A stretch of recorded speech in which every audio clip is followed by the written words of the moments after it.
What's going on, guys? It's Hi, and in this video I wanted to share with you the newest addition to my arsenal, the Radian Model 1.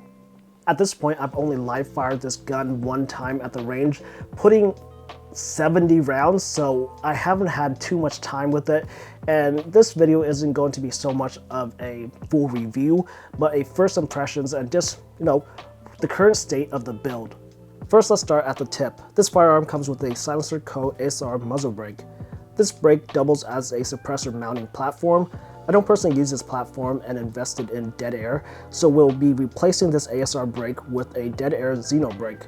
I've ordered the Xeno brake, but we'll probably keep this ASR brake on for the time being until my suppressor clears the ATF jail. Next, we have a match grade 416R stainless steel barrel. My particular Model 1 has a 9-inch barrel and is chambered in 300 Blackout.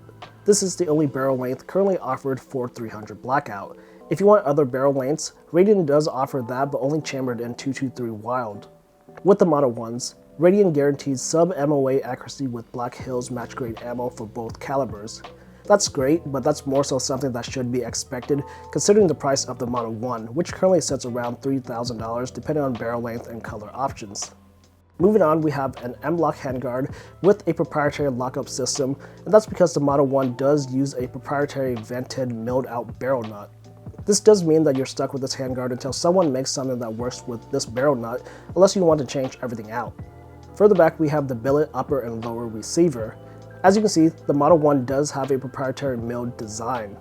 It's very angular and aggressive, but Radian actually took the time to round out all of the corners of this design to help reduce snagging. I personally like this design, which is why I got into this system. Now, one of the most notable features of the Model 1 is Radian's patented ambidextrous dual action control, or ADAC lower. This lower offers a full ambi design, meaning ambi safety, mag release, and both right and left side bolt, catch, and release. More and more manufacturers are offering ambi lowers, but a lot of them are offering what I refer to as half-assed ambi, because the right side will offer bolt catch but no release. Again, with the Radian, it's a real full ambi, but it wouldn't seem like it at a glance. The right side bolt catch is actually integrated into the mag release. Whenever the mag release is pressed, the bolt catch is also raised.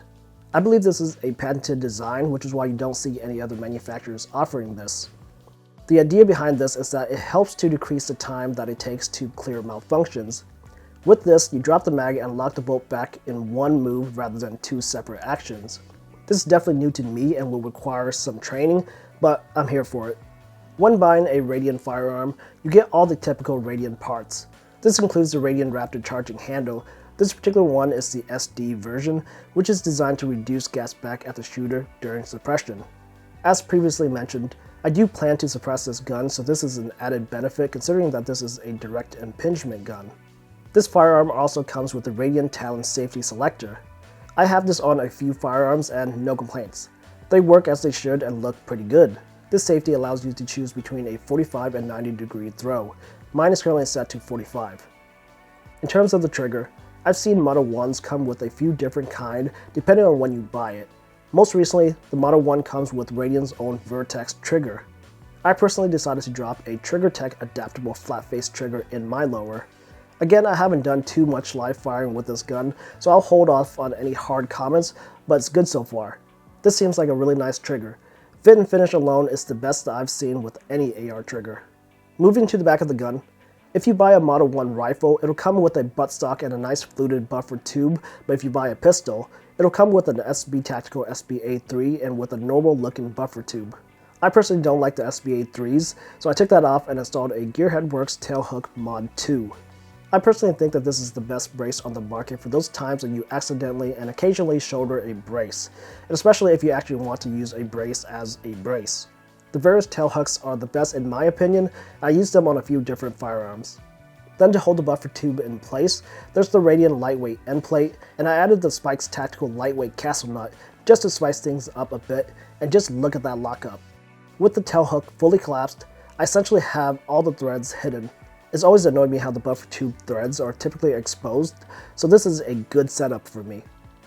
Another thing that I've changed out is the buffer spring setup.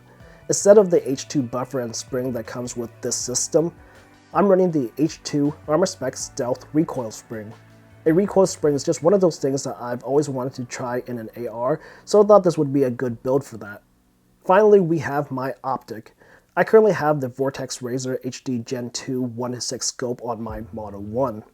Putting a scope on a shorter barreled gun seems to be a controversial topic, but I'm all about being practical and have very much so opened up to LPVOs. I've been running a red dot and magnifier combo for a while, but for my personal use, a dedicated scope just works so much better anytime I need more magnification. The Razor is currently installed, but I don't know if this will be the topic that stays on this build. I have a few optics to try out, so we'll check back on this in a future review. And that's the current state of my Radian Model 1 build. Like I said, I've taken this thing to the range once, shot 70 rounds, not that much, but from what I've seen so far, this is definitely my most accurate gun, period. My time at the range with this gun was essentially just used to zero in my optic, and from what I saw, I was stacking shots pretty much every time. That's not even considering that the range that I went to isn't really optimized for someone to zero a red dot because their benches are rather short, so I essentially had to just bend over and shoot as best as I can. I didn't really have a good rest. But like I said, even under those circumstances, I was still stacking shots, and I'm pretty happy with this thing in terms of accuracy. But I can't say that things have been perfect because I did run into quite a few problems at the range.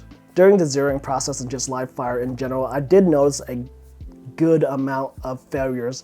I had a couple failures to feed, I had a double feed, and a good handful amount of just trigger going off but no bang. It was just click, and it was for sure, I checked the bolt, it was forward and everything, so I just couldn't figure out why.